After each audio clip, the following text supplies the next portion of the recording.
Avengers! Assemble. Hello, everyone, and welcome back to Excelsior, your weekly heroic podcast. I need a better name. I need a better sub-name for the intro now. I'm your director, Christian Buckley. As always, joining me is the Apex legend, Jack Martin. Excelsior. How the hell you doing, Christian? I'm doing all right. You know, the snow is melting all day today here in sunny Massachusetts, but we're about to get hit with a big fat storm this weekend when you're listening to this episode, agents. So, not looking forward to that. But how are you doing, Jack? No, that's the thing about Massachusetts and about March. Especially now, it's like, oh, we're getting through it. It's March. It's almost spring, St. Patrick's Day. But no, we're gonna get hit with snow so much this month, and it's the worst month of the year. Let's be real. It is, yeah. I mean, do you really believe that? Because it's your birthday soon, isn't it? Yeah, I don't care. Don't care. Like that's all well and good, but I don't care. The snow just does not put me in a good mood. And it's like it feels way longer than February because of those extra days after February. So it's especially grueling. And the green pastures on the other side of the month too, that doesn't help because you're longing for it. It's not great. It's a bad month. Well, my favorite green pasture is the one we do get every March, and that is the Shamrock Shake. That is as green and pasteurized as you can get, Jack. Have you started the season off with one yet? Not yet. I haven't had a chance to go to a McDonald's, but I will probably make an effort to do so in the next couple days because I do love me a Shamrock Shake. It's been around for a few years now, and I've never tried it, like the Oreo one, you know. And as much as I love the Shamrock Shake, I'm only usually good for like 1.5 per season. So Sure. It's been a while since I've had one, and last time I tried it, I didn't quite have the taste for it, so I'm definitely down to try it again. It's just been some time, and I'm curious if I've developed that taste for it. yeah, because I forget where you fall on mint. I remember you didn't like Baja Blasts, right? That was a No, conversation Baja we had. Blast is the drink of the devil. Sure. Let's be honest with ourselves here. I am the only one in that camp, by the way. I know everyone No, Kayla, loves my Baja girlfriend, Blast. is also anti-Baja Blast. She loves Mountain Dew, but anti-Baja Blast. Good. Welcome to the club. Yeah. But it's not even mint. Like, mint's fine. I like a good mint chocolate, whatever. Mint chocolate ice cream, man, that's an underrated ice cream. So Oh, I agree. I'm all about it. But Nice. yeah, I don't really quite know what it is about the Shamrock Shake that didn't do it for me. So I'll try it. Nice. Well, please report back. I'm eager to hear how things changed. But if you couldn't tell, listeners, it's a light week. Jack saw Quantumania, so we will get to that after a couple brief stories. But we are very much in that good old Marvel's on Ice because Disney's focusing on Star Wars at the moment season that we're usually good for every year, usually in the first couple months of the year. We're back in it. So I think last year around now is when we were doing the Daredevil rewatch, right? Yeah. Well, do you want to talk about that? Do you want to talk about Star Wars a little bit? Sure, yeah. Mandalorian popped off. It's back. Back at it. What did you think of this episode? I'm going to talk to Mike Connors for Jedi Knights about it after we record this year's show. So what did you think of the episode? Yeah, I was curious when the Jedi Knights episode is coming out. I liked it. I liked it fine enough. Me too. It wasn't like the big bombastic season 2 opener, but it was nice to see the Mandalorian cast again. I texted you that this show is very much a video game, like everyone says, and I think this episode specifically is very much like a video game. You're going back to Navarro after you've done their quest line, and they have prospered generously after you've been away for a while. It's like, oh, let's see what's new in the town. And one of your companions you want to revive, but you don't quite necessarily have those parts yet or the experience, so you got to progress in the story a little bit before you can return to that side quest. So I thought that was cool. But yeah, I I'm curious about what the season is even all going to be about, but I enjoyed the first episode. What about you? I did too. When I saw it was 30 minutes and they reunited off screen, technically, I was like, I know exactly what this episode's going to be. And I was right. It was recontextualizing, touch and base a lot of things, not necessarily walking things back, but like shifting focus. And that was very much this episode of like, okay, yeah, they're back together, but don't worry about that. Worry about Din Djarin going on a holy quest. It's like, okay, Yeah. sure. And I was into it, so it was good. I liked it. Yeah, same. But yeah, other than that, and we got a Star Wars game coming out. Marvel doesn't have a big game coming out until the fall, ideally with Spider-Man, barring any delays. But currently, we're waiting a little bit because this is actually a rumor that I saw earlier today that we can throw in here as well. We talked about how Secret Invasion, Loki are allegedly the only shows we're getting this year for Disney Plus MCU stuff. The rumbling now, Jack, is that Loki season 2 is not going to be like May or June, but like maybe August. Wow. Interesting. Yeah. That's around the time of the Marvels. It is, yeah. Right? Is it September or November, the Marvels? Oh, maybe it is November now. The I get MCU confused, 'cause lineup just changes so often. originally the Marvels was supposed to be November like 2 years ago, I think, and then like it shifted to the summer and then a year, and now it's back in November, I think. So I don't know. Yeah, it's November 10th. You're right. Cool. So it would be before that. So where do you think Secret Invasion would land then? Because did we assume that was before Loki? No, I didn't. I didn't have any. I figured Secret Invasion would be after. Would probably be that August spot, but because I thought Loki was gonna be like May again. I think it was April when it came out, but around that time. Yeah. So now I'm thinking Secret Invasion is like that May spring slot, like May to June, and then Loki is like August to September. I think that makes sense. Surprising though, because I would have assumed that you would have wanted Secret Invasion to lead into the Marvels directly, considering the Skrulls were such a big part of Captain Marvel, as was Nick Fury, right? True. So Yeah. interesting, but I mean, hey, no matter when they hit, if it's only 2 shows this year, that's good in my book, Do you think our opinion of them will be higher because we're not going to be bombarded with all these mid shows? I think genuinely yes, because in the moment, like week to week last year, I wouldn't say we were like feeling the fatigue, or at least I don't think I was, but like by the end of the year, it was like, oh, you know?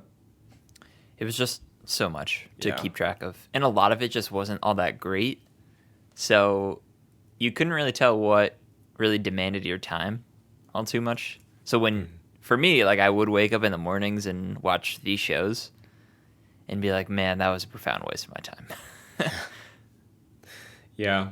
I mean, hey, maybe, just maybe, they're gonna reanalyze their plan, re-strategize, because if Loki's later this year, and that's following up whatever happened in Quantumania, in some degree, we don't need that immediate payoff the way we did with.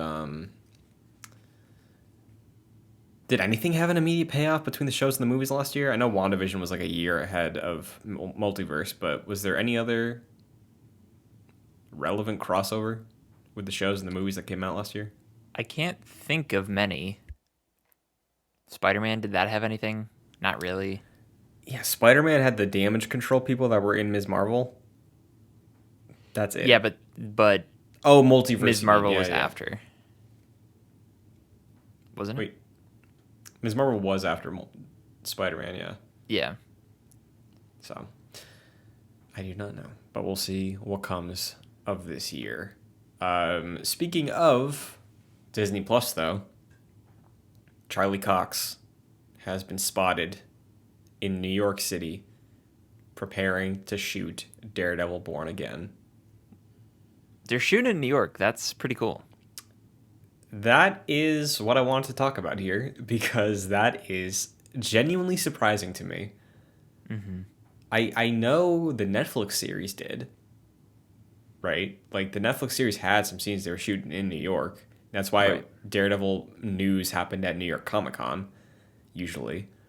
But in the current age of Marvel, specifically Disney Plus Marvel series, it's rare to get on location shoots, it feels. Ms. Marvel seemed like the exception to that, where I don't know if they actually filmed that in Jersey, but like they had a city block that they made feel homey, you know? So yeah, what are your thoughts on them returning to the streets of Manhattan? Yeah, it's great. I think it'll make it feel authentic if they choose to actually shoot a lot in New York. Even just the scenes of the original Daredevil series of Kingpin like at the docks with Yeah. his crew or like in a skyscraper. That was all cool and it made it feel like they were actually in New York. Whereas I think there were a few scenes that they shot for Hawkeye in New York. Mm-hmm.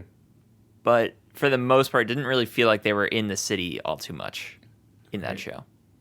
So even just like establishing shots or hanging out in famous places or like down the street, I think that'll make the show feel a little bit more authentic to New York. Get a slice.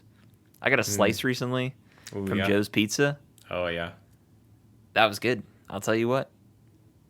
Absolutely. So I'm hoping Daredevil's able to bring some of that energy. The real move would be if they're like, we're also shooting on film, but I know they won't do that. But I'm excited. I'm very much looking forward to Daredevil, despite the the general sentiment around the other MCU Disney Plus series lately that we were just talking about a moment ago. Of like, please give it a break. But um, yeah, I wonder if the schedule of everything moving around affects Daredevil Born Again, because that was supposed to be next year or 2025. I forget.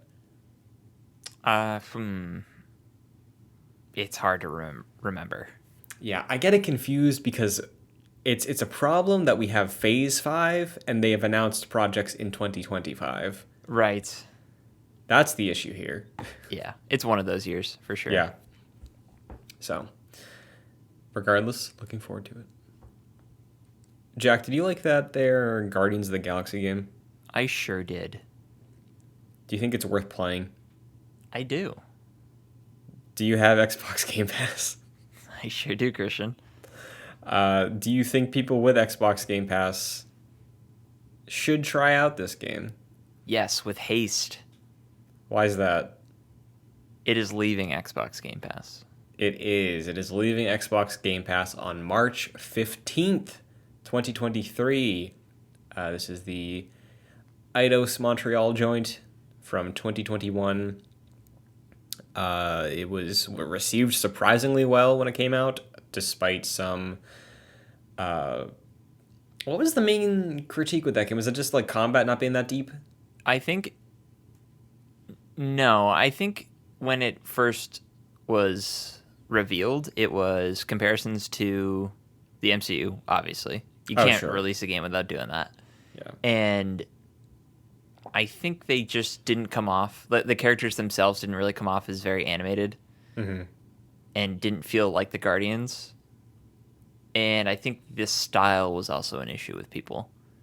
Sure. But yeah, that quickly went away when people actually played the game. Yeah, I unfortunately never finished it, but I did really enjoy it. I did like their take on the Guardians, all the performances. I was really digging the story. I think it was mainly just like, the fall rush of a bunch of different things that year, and then I was like, well, I feel like I know where the story's going, so I just kind of stopped. But Yeah, it's a really great game. I think it gets repetitive after a while, but it's very solid. And if you want a single player superhero game, definitely check it out. yes, so Worth it for sure. If you miss out on it, it does go on sale pretty frequently. There's no word on this being affected by anything the way Avengers has. I did see that they released an update that was like taking away the interconnectivity with the Square Enix account system. So we'll see if that is where this stops. I don't think this is going to be delisted like Marvel's Avengers is, but you know, worth getting a play session in if you can do it. If you have Game Pass, you get the Excelsior approval on that. Yeah, and for all the trophy/achievement hunters out there, make sure you pay off your fine in that game, because that is a missable trophy. And I didn't do it. Oof. I did not do it. So if I want to platinum that game, I have to go back and like play half the game. See, I played it on my Xbox Series S because I didn't have a PS5 yet, and I was like, I want the improved version over my PS4. I don't want to be playing it on something that's gonna blow up if I like turn the camera too fast. So I've considered double dipping though, and like just picking it up on PlayStation, going for the platinum to try and motivate myself to finish it, but hasn't happened yet. Yeah, if it's like $15, $10 at some point. Yeah, I'm getting very much into physical games again lately. Ooh, good. So I'm thinking of that angle as well. Like if I enjoyed it, I will double dip. It's the same thing. I want to get a physical copy of Avengers before True. it for some reason becomes like expensive. They already are expensive from what I've seen. We missed out on that $5 I deal. know. The thing is, I want a PS5 copy. Me too. Could Probably rare, right? It probably is at this point, yeah. Because I looked recently and it's not cheap. Yeah, that's unfortunate. I wonder if the Square Enix store. We're doing live fact checking because again, we do not have much more stuff on the dock. But the Square Enix store, I know they put a lot of sales up sometimes. Yeah. I'm curious if they sold out their stock when they did that really cheap discount. Oh, maybe. It's $32 on Amazon, but Okay. it's the Peggy 16 version. Yeah, dude, why is Amazon like that? They know I'm in the US. Why do they I list those kinds of games? I don't know. I think those are the versions where it is like Peggy 16, but you can play it on your American PS5. Interesting. Yeah, so Avengers is no longer on sale on the Square Enix store. So out of luck there. You're gonna have to honestly go to like a local Walmart, see it in like the discount bin, and then try Yes. your odds like that. I'm looking at the product description for the game. Can Avengers? Can you guess the first adjective that they use to describe Avengers? Epic. Dude, you nailed it. Wait, really? Yeah. That's just the most fitting, like typical standard adjective to describe something like that. Like Yeah. mid 2000s Yeah. adjective. What's the first descriptor for Rocksteady's Suicide Squad Kill the Justice League? Can you check that for me? I will check that for you, and I can 'Cause guarantee you it's the same word. I think it'll be epic. But yeah, this is the age we live in. Ooh. Okay, yeah. We're doing fact checking right now. I just looked this up. Currently unknown if my local Walmart has this, but if they do, Avengers PS5 is $10. Ooh, if they do, get two, and I'll. Yeah, I will. Hell yeah. I'll act on that soon. But such is the state of modern games. Any development on Suicide Squad? I don't see Epic anywhere. I'm on the Steam page. Now I'm gonna go to their website, Okay. and wow, they gotta fix their font. I can barely read this. I'll add in also for listeners who saw last week's episode when we talked extensively about Rocksteady's Suicide Squad Kill the Justice League. There hasn't been much else that has come out of that, like no further clarification from Rocksteady. In my own perspective, I currently Still have no idea how I feel about that game. As a just little brief little update. Could get it week 1. Could never buy it. We'll see what happens. I truthfully don't know what's gonna happen. Do you want to know the first descriptor for this? It's It's badass. no, it's genre defining, Oh, which genre is defining. yeah. Excuse me, genre defying. Not Genre defying. genre defying. I don't quite know about that one. In that it is defying the genre of the Arkham verse, maybe. Like it's breaking away. It's very much a genre game. I don't know if it Yeah. defies any genre. Well, we'll see just how much it lives up to that claim come June, just as we saw how Avengers lived up to the claim of Epic when it launched. Now, Jack, there's another claim that was made.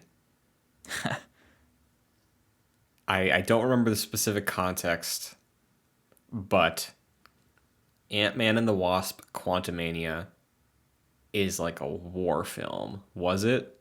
Oh my god, someone said that? I think I saw maybe Kevin Feige say something adjacent to that. Well, it's interesting because Ant-Man does lose his arm in the movie, and he walks around like that scene from Saving Private Ryan. So I can see why he said that. Oh, okay, okay. I've heard people say it's like a Star Wars movie, and I don't even necessarily agree with that, but that's what I've seen. Okay. Well, for listeners, I still haven't seen Ant-Man and the Wasp Quantumania. I'm not in a particular rush to, so this is a Q&A with Jack. He saw it. Spoiler-free thoughts, Jack, and then we can get into spoiler things when I ask you questions. But spoiler-free thoughts, general surface level analysis, Ant-Man and the Wasp Quantumania. What's up with it? I really dislike this movie, and I think it might be my least favorite MCU movie, Damn. which seems hyperbolic, but that's kind of how I feel right now. And my main issue with it is we've talked about so much with the writing of the MCU, and he's right behind me, isn't he? It's like they are joking about it in this movie, but that's like the level of the dialogue in Quantumania. And it genuinely, my genuine feeling is that it seems like they ran a script through like Chat GPT or some sort of AI to generate the script here, because it feels so stock standard, and anything that the characters say in this movie feels like you've heard it in 1,000 other movies. It's the writing is just atrocious in this, and that is like there's very little I like about the movie, but that's the thing I dislike the most.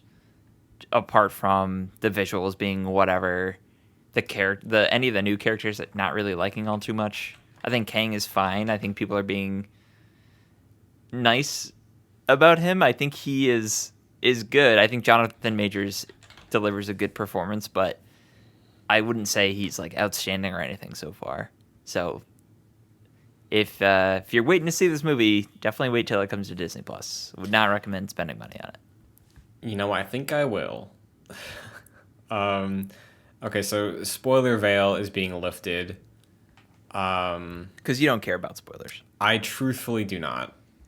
Especially now where I'm at with the MCU, like it really feels like there are zero stakes to the point where I really don't know if I care about spoilers anymore. Like I think I might care about like character specific spoilers, like yeah, I don't want to know details about what happens in the next Spider-Man movie. I know one or several Guardians are going to die in Volume 3. I don't want to know which ones, right? But in terms of like, yeah, they're setting up Galactus, or there was a reference to the Fantastic Four, or he won the fight. Like, I really don't care. Even if it's like plot details. Yeah, hit me with it. What's up? And quite honestly, there's not much to spoil in this movie. Interesting. Because this It's is the very first Phase 5 movie, so does it feel like it's setting a lot of things up? it's very much a setup movie. Okay. And I can run you through like the brief like plot summary of Sure like thing. what the issue at hand is. Sure. So they get sucked into the quantum realm. Surprise. Again. Yeah, Kang is there, and he's basically been stuck there because the Council of Kangs banished him because I think he was just conquering too much. So he's stuck in the quantum realm, can't really get out, and he has a ship, and Janet Van Dyne touches the ship, and for some reason it's like connected to his brain, so she sees that what he's done. The power sources basically expanded with Pym particles, and now that they are back, and that was like in the past before Janet got sucked back up Okay. before Infinity War, and now that they're down in the quantum realm again, Kang essentially forces them to make his ship work again, and that's essentially the plot of the movie. And the deal sort of like goes sour, and basically Kang is kind of stuck in the quantum realm still, or stuck somewhere. I wasn't quite sure how or where he got stuck, but he was not able to escape in the way he wanted to, and that's kind of the movie. So it's the first like 25, 30 minutes of Iron Man 1 turned into a film. Fix me this. And it's an Yeah, origin, but for a villain instead of a hero. yeah, it's definitely Fix Me This, and they're certainly setting up Kang. Okay.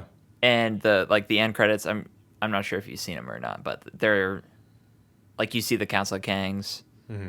You see one great one I think is Loki. It's a scene straight up from Loki season 2 of Loki and Mobius in like 1920s, Okay. seeing a variant of Kang, and they're basically like, yeah, this is the guy, and That's that was cool. that was the scene. So that's pretty much what you need to know coming out of the movie. Nice. Well, I'm excited for Loki. you know? Yeah, that was kind of my takeaway. I think that show is going to be awesome. Yeah. How did Jonathan Majors fare for you in his take on Kang compared to He Who Remains from Loki? I think is my next question, because he had a very brief amount of screen time in Loki, and he made a very strong impression, I thought. But they also made it very clear He Who Remains, personality wise and goal and temperament wise, is very different than Kang. So how did you feel about Kang in comparison? Yeah, Jonathan Majors' character in Loki was very whimsical, whereas his character here is very imposing. So already showing the different sides of the variants of Kangs, which is very interesting, I think. My issue with him in this is they never really explain his power set. Okay. My understanding is that he's from the future and just has like all this really cool tech, kind of like the kid from The Incredibles. Okay. That's like kind of what he does. Like he touches parts of his suit, and there's so many different things he like levitates people. He calls portals in. I don't quite know. They don't quite explain what his limits are. So that was confusing to me, and he seemed a little OP.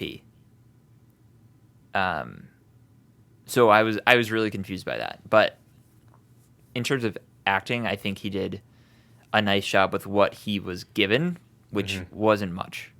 Okay. Are you looking forward to him being the villain of the next Avengers movie after this? I think so. But I think it's weird to me that he was introduced in an Ant-Man movie. Like Ant-Man movies have always been, or should be, smaller scale stories where the villain doesn't really matter all that much.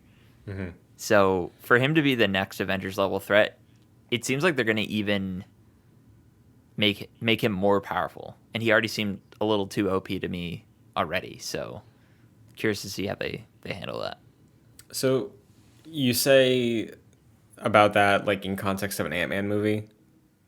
Does this still feel like an Ant-Man movie to you compared No. to 1 and 2? No? It really doesn't, dude. It's missing the heart of that movie, which I think is a lot of comedy. And this movie is not comedic, nor is it outright dour, like I was kind of expecting it to be in the movie, in the trailers rather. I think it's funny at the very beginning, at the very end, when they're not in the quantum realm, and then it just feels like a very generic action movie throughout the middle. That's unfortunate because I really love the original Ant-Man, and like how it felt different from the MCU. Like up until I want to say Shang-Chi, I think Ant-Man was like right next to Iron Man as like my favorite origin story movies in the MCU. And it sounds like they lost that based off what you're saying and what I've heard as well in terms of like the playing with perspective and like remember like they did really cool camera effects for the first one and there were even some in the second one but not as many. So my other question for you about this specifically being an Ant-Man movie, I know in the past you brought up some beef with Scott Lang as a character in that he never grows, or at least he didn't in the first two movies. Oh, I thought you were, I thought you were going Oh, into a pun. I He does a should've. lot of growing. He sure does. How did you feel about him in this one? Did his character arc do anything for you compared to other storylines we've seen Scott in? Not particular. I'm a little confused about his character arc throughout the movie, and I feel like they don't handle it quite well because at the beginning, this is obviously post Endgame, and he's on like this book tour, like talking about like how he saved the world or whatever, and through Cassie and through his relationship with Cassie, which is really tense in this movie, they paint him as like being selfish of explaining to the world like how he was a part of the Avengers and like helped save the world, which quite honestly, you have full right to do that. Yeah, he's the one that did it. Yeah, dude, he is literally responsible for the idea of what they did.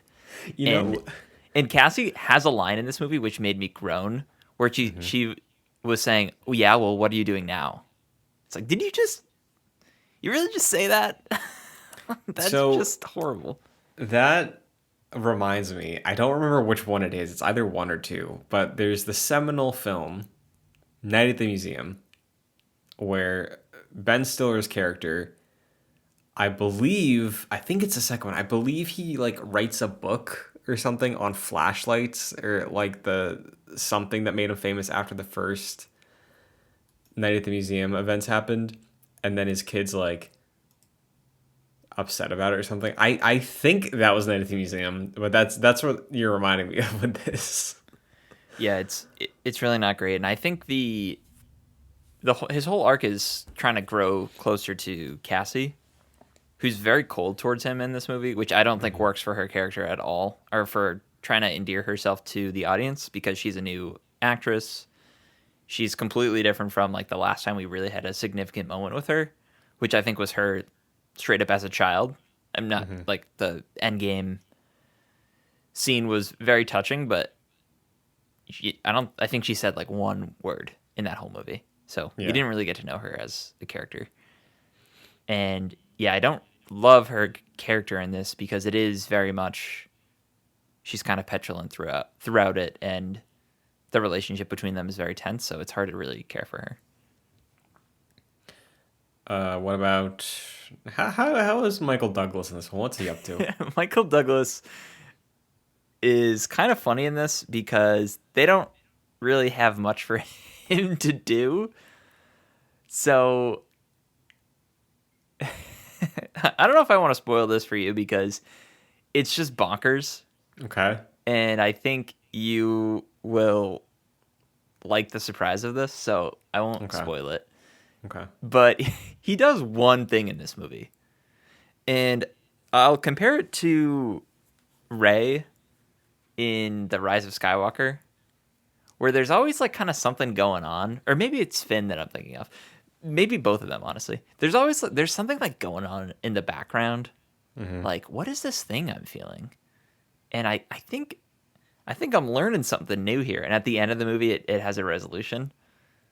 This movie, maybe except for Finn, this movie very much has a resolution that is kind of insane. Okay. And it's kind of funny because he just seems like this old retired dude that found a new hobby.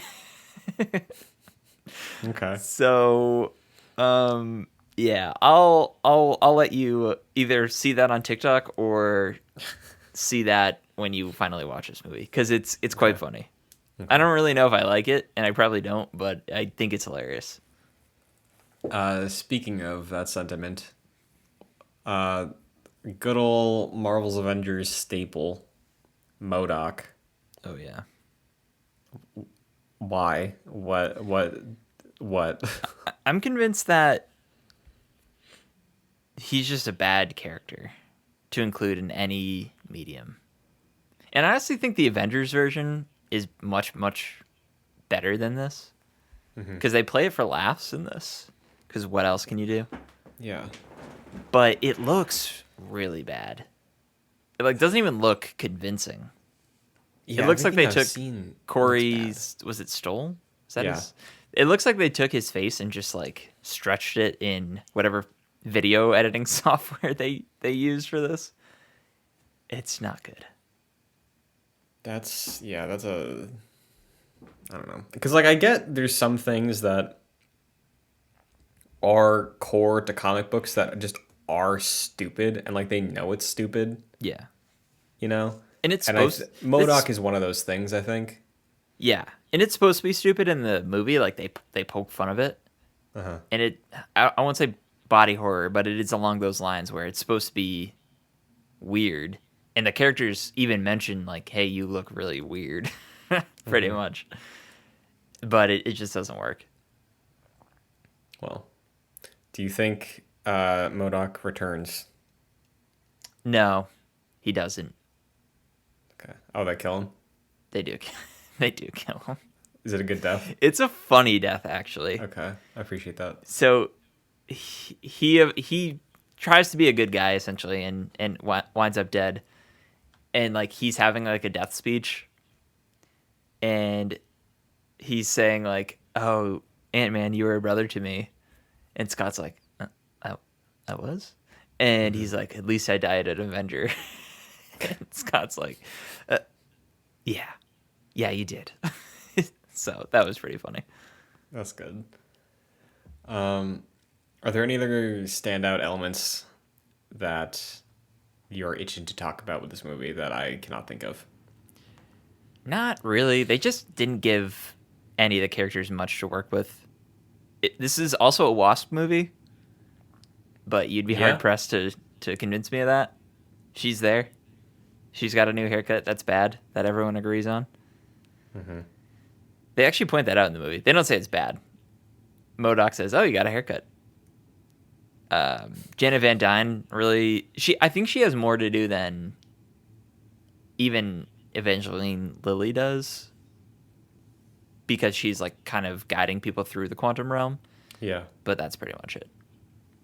Well, she was Wasp also, so technically,